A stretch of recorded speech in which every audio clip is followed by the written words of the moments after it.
안녕하세요. 복덩어리 인사드립니다. 오늘도 복덩어리 사랑방에서 저랑 같이 재밌는 이야기 하면서 즐겁고 행복하게 놀아요. 구독과 좋아요도 잊지 마세요. 깊은 산골짜기 외딴 초가집에 다람쥐와 노루가 친구인 덕보라는 노총각이 살았다. 덕보의 부모님은 늦은 나이에 얻은 귀한 아들 덕보를 사랑과 정성으로 키웠다.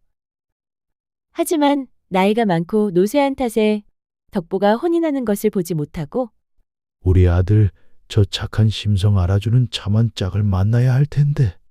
하는 걱정을 남기고 세상을 떠나셨다. 홀로 남았지만 덕보는 슬퍼만 하고 있을 틈이 없었다.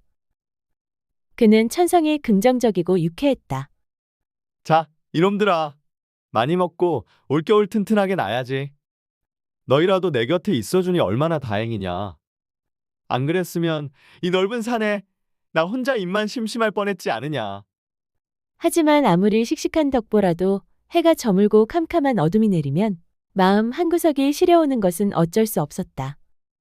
에휴, 어머니가 끓여주시던 구수한 된장찌개가 그립구나.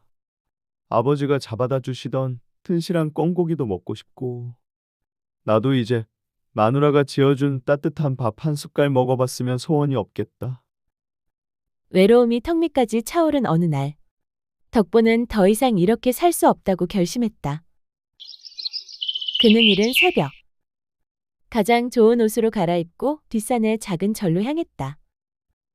덕보는 절에 도착하자마자 법당으로 들어가 공손하게 절을 올렸다. 부처님, 소인덕보, 오늘 부처님께 간절히 드릴 말씀이 있어 찾아왔습니다. 부디 저의 소원을 들어주시옵소서.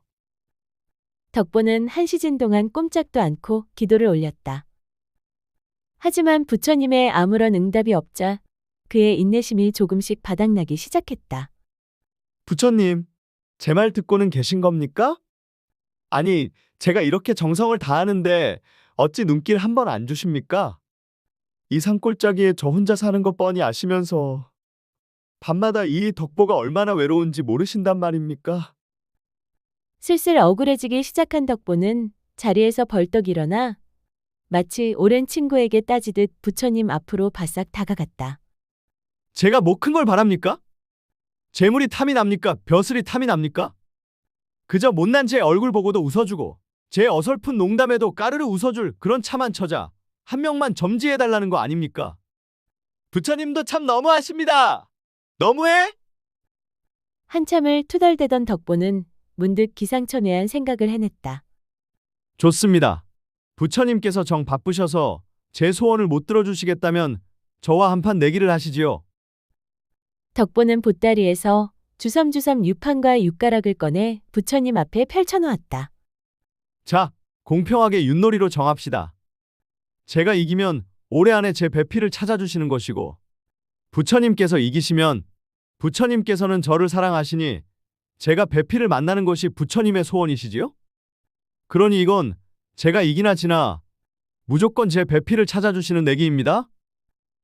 그렇게 덕보만의 이상한 내기가 시작되었다. 그는 혼자서 윷을 던지고 말을 옮기며 북치고 장구치고 신이 났다. 자, 부처님 차례. 에잇, 아이고, 낙이 나왔습니다. 다음 기회를 노리셔야지요. 그러다 마지막 순간 덕보의 말이 잡힐 위기에 처하자 그는 부처님 몫에 윷을 제멋대로 던지더니 외쳤다. 아이고, 부처님. 이번에도 낙이 나왔습니다. 제가 이겼습니다. 약속은 약속입니다, 부처님. 올해가 가기 전에 꼭 저에게 어여쁜 색시를 보내주셔야 합니다. 소희는 이만 물러가. 아이고, 피곤하다. 잠깐만 눈 좀 붙였다 가야겠습니다. 내기에 온 힘을 쏟은 덕보는 법당 한 구석에서 골아떨어지고 말았다. 덕보가 눈을 떴을 때는 이미 사방이 캄캄한 한밤중이었다. 아이고, 내가 너무 오래 잤나 보네.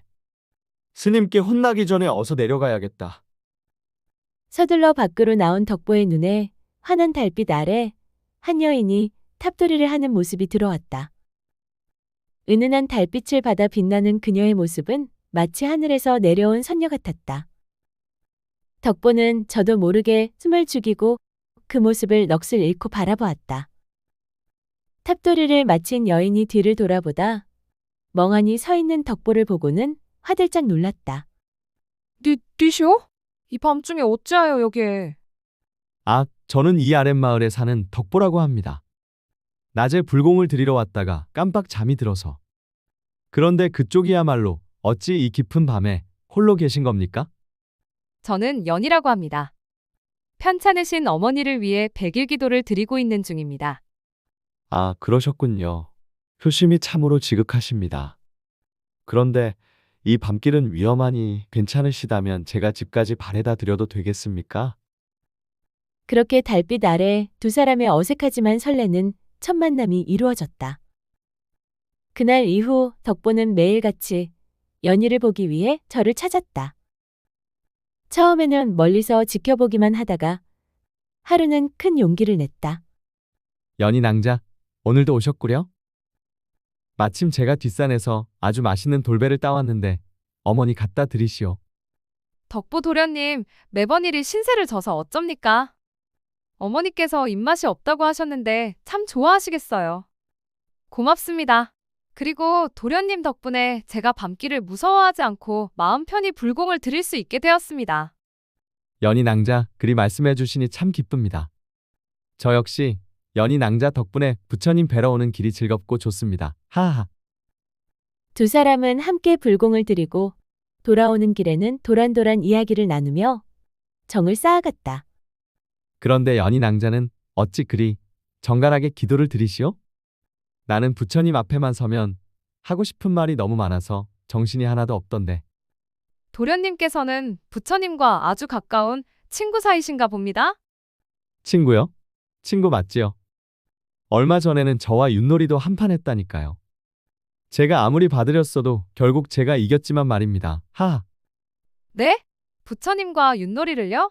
호호, 도련님께서는 참으로 재미있는 분이십니다. 도련님께서 부처님을 그리 즐겁게 해드리니 부처님께서도 도련님의 소원을 꼭 들어주실 겁니다. 그럴까요? 사실 제 소원이 좀 부끄러운 소원이라. 그런데 낭자의 소원은 무엇이요? 물론 어머님의 쾌유가 가장 큰 소원이겠지만 낭자 자신을 위한 소원은 없어? 제 소원은 그저 어머니와 함께 평온하게 사는 것입니다. 그리고 또 제 소원도 좀 부끄러운 소원이라. 연희는 덕보의 순박하고 유쾌한 모습에 덕보는 연희의 단아하고 따뜻한 마음에 점점 더 깊이 빠져들었다. 덕보는 연희의 어머니 병환이 깊다는 사실을 알고는 자신의 일처럼 마음 아파했다. 연희 낭자의 저 고운 얼굴에 그늘이 지는 것을 더는 못 보겠다. 네, 반드시 방법을 찾아야지. 덕보는 돌아가신 아버지가 들려주셨던 이야기를 떠올렸다. 까마득한 절벽 끝에만 자란다는 모든 병을 다 낫게 해준다는 특별한 버섯에 대한 이야기였다. 그는 다음 날부터 위험을 무릅쓰고 절벽을 오르기 시작했다. 며칠 동안 손과 발이 긁히고 찢기는 고생 끝에 그는 마침내 절벽 끝에서 영롱한 빛을 내는 버섯을 발견했다. 덕보는 한달음에 연희에게 달려가 버섯을 내밀었다. 도련님, 어찌 이런 귀한 것을 이렇게 험한 상처까지 입으시고. 이까짓 상처는 아무것도 아니오. 낭자의 웃는 얼굴만 볼 수 있다면 이보다 더한 일도 할 수 있어. 두 사람은 함께 정성을 다해 약을 다렸고 연희의 어머니는 그 약을 먹고 기적처럼 자리에서 일어났다. 덕보 총각, 자네는 내 생명의 은인일세. 이 은혜를 어찌 다 갚아야 할꼬. 무슨 말씀을요, 어르신. 연희 낭자가 제게는 더 큰 은인인걸요. 병간호를 함께하며 두 사람의 사랑은 더욱 단단해졌다. 얼마 후 덕보와 연희는 연희 어머니의 축복 속에 혼례를 올렸다. 산골짜기 외딴 집에는 처음으로 두 사람의 행복한 웃음소리가 가득 찼다. 덕보는 더 이상 외롭지 않았고 연희의 얼굴에도 더는 그늘이 없었다. 그들의 얼굴에는 행복한 웃음꽃이 활짝 피었다. 혼인 후 첫 명절, 두 사람은 부처님께 감사 인사를 드리기 위해 함께 절을 찾았다. 부처님, 보이셔요? 재색 씨가 이렇게나 어여쁘답니다. 비록 소인이 내기에서 이긴 덕분이기는 하지만 부처님께서 이렇게도 약속을 잘 지켜주실 줄은 몰랐습니다. 부처님, 참으로 감사합니다. 부처님 소원도 이루어졌으니 좋으시지요? 하, 덕보가 너스레를 떠는 동안 연희는 조용히 합장하고 기도를 올렸다. 부처님, 정말 감사합니다. 몇 년 동안 부처님의 큰 뜻도 모르고 좋은 짝 좀 보내달라고 그리 졸라댔는데 이렇게 하늘이 내린 것처럼 멋지고 좋은 서방님을 보내주실 줄은 몰랐습니다. 진작에 보내주셨으면 좋았을 것을. 이제라도 보내주셔서 정말 감사합니다. 그 말을 들은 덕보의 눈이 동그래졌다. 뭐라고? 연희 당신도 부처님께 배필을 찾아달라고 졸랐단 말이요? 게다가 몇 년 동안이나? 그럼 나보다 먼저 부처님을 귀찮게 했단 말이잖소? 하하. 서방님께서 부처님께 더 빨리 찾아오시어 윷놀이 내기를 하셨다면 우리가 더 빨리 만나지 않았겠습니까? 호호? 두 사람은 서로를 마주 보았다. 그리고 누가 먼저랄 것도 없이 웃음을 터뜨렸다. 덕보의 엉뚱한 윷놀이 내기가 사실은 두 사람의 간절한 기도를 들어주기 위한 부처님의 아주 깊고 큰 그림이었음을 깨달은 순간이었다. 하, 부처님께서 나와의 내기에서 일부러 져주신 것이 맞았구먼? 아니지. 내가 내기 제안을 하게 하신 것도 모두 부처님의 뜻이었나? 역시 부처님은 대단하셔.